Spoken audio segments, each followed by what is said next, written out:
Protect workbook वो नहीं जो आप सोच रहे हैं। प्रोटेक्ट सीट सीखने के बाद हमारे मन में यही ख्याल आता है, जहां प्रोटेक्ट सीट आपकी एक सीट को प्रोटेक्ट करता था, पासवर्ड लगा देता था, उसी तरह शायद प्रोटेक्ट वर्कबुक आपकी पूरी बुक को प्रोटेक्ट कर देता हुआ, यानी कि सभी सीट्स पर प्रोटेक्शन लग जाती होगी और उन्हें एडिट नहीं किया जा सकता है।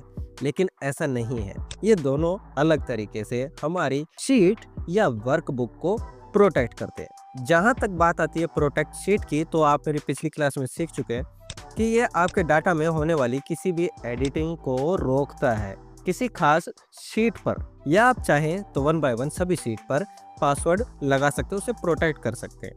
लेकिन प्रोटेक्ट वर्कबुक आपके डाटा को प्रोटेक्ट ना करके आपके स्ट्रक्चर को प्रोटेक्ट करता है।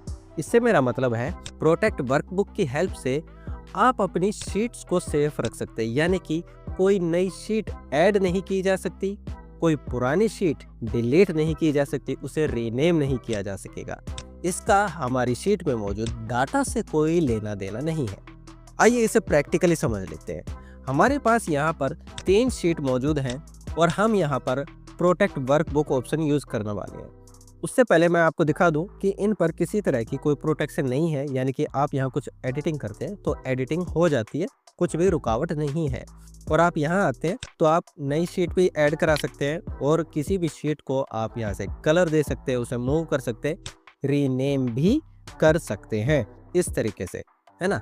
लेकिन जब मैं यूज़ करता हूँ प्रोटेक्ट वर्कबुक, तो कुछ इस तरीके से एक छोटी सी विंडो ओपन होती है जो मुझे यहाँ पर स्ट्रक्चर को प्रोटेक्ट करने का ऑप्शन देती है, और साथ ही यहाँ पर मुझसे पासवर्ड मांगा जाता है, यानी कि आप इसे किस पासवर्ड के साथ प्रोटेक्ट करना चाहते हो स्ट्रक्चर को। ठीक है, तो मैं यहाँ पासवर्ड डाल देता हूँ, 1 2 3 डाल दिया, मैंने समझाने के लिए डाल दिया, आप कुछ भी डाल सकते हैं। ओके कर देते हैं। तो ये कंफर्म करने के लिए एक बार और आपको अपना सेम पासवर्ड डालने के लिए बोलेगा, तो मैं इसको कंफर्म करा दूंगा अगेन 1 2 3 और कर दूंगा इसको ओके। और जैसे ही आप इस पर पासवर्ड लगा देते हैं, आपकी वर्कबुक का स्ट्रक्चर जो है प्रोटेक्ट हो चुका है। ये आपको किसी तरह की एडिटिंग से नहीं रोकेगा। किसी भी शीट में आप किसी डाटा को एडिट कर सकते हैं, लेकिन जो चीज़ ये प्रिवेंट करता है वो है स्ट्रक्चर में चेंजेस को। यानी कि अब आप देखिए यहाँ पर प्लस का जो सिंबल आता है वो हाईलाइट नहीं हो रहा है, और अगर मैं उस पर क्लिक भी कर रहा हूँ तो नई शीट भी मुझे नहीं दी जा रही है। पुरानी शीट को अगर आप डिलीट, रीनेम या कलर करने की कोशिश करते हैं तो वो सभी ऑप्शंस भी यहाँ पर लॉक हो चुके हैं। अब मैं इस स्ट्रक्चर को चेंज नहीं कर सकता हूँ, मैं किसी शीट को रीनेम नहीं कर सकता हूँ, उसे डिलीट नहीं कर सकता हूँ, और ना ही कोई नई शीट यहाँ पर ले सकता हूँ। और इसका इन शीट्स पर मौजूद डाटा के साथ कोई लिंक नहीं है। ये प्रोटेक्ट शीट के जैसे डाटा में होने वाले चेंजेस को नहीं रोक पाएगा। आप इसे ऐसे चेंज कर सकते हैं। तो प्रोटेक्ट शीट और प्रोटेक्ट वर्क बिल्कुल अलग अलग तरीके से आपकी शीट या आपकी एक्सेल फाइल, एक्सेल वर्कबुक को प्रोटेक्ट करते हैं। ये आपकी मर्जी है कि आप अपनी इस फाइल में मौजूद किस डाटा या शीट या स्ट्रक्चर को प्रोटेक्ट करना चाहते हैं।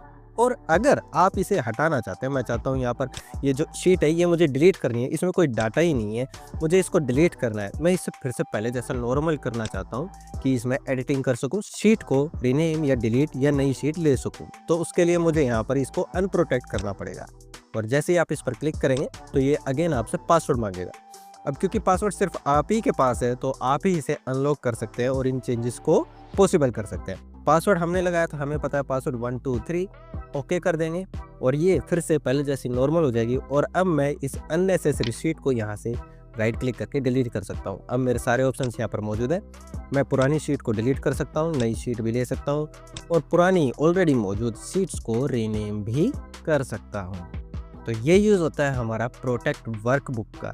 बहुत से लोगों को ऐसा ही लगता है कि प्रोटेक्ट शीट जहां हमारी एक शीट को पासवर्ड प्रोटेक्ट कर देती थी, किसी भी चेंजेस को प्रिवेंट करती थी हमारे डाटा में, तो प्रोटेक्ट वर्कबुक हमारी सभी शीट्स पर कुछ उसी तरीके से काम करती होगी। लेकिन इसका उससे लेना देना नहीं है। ये आपके स्ट्रक्चर को प्रोटेक्ट करती है, आपकी शीट से रिलेटेड ऑप्शंस को लॉक या अनलॉक करती है।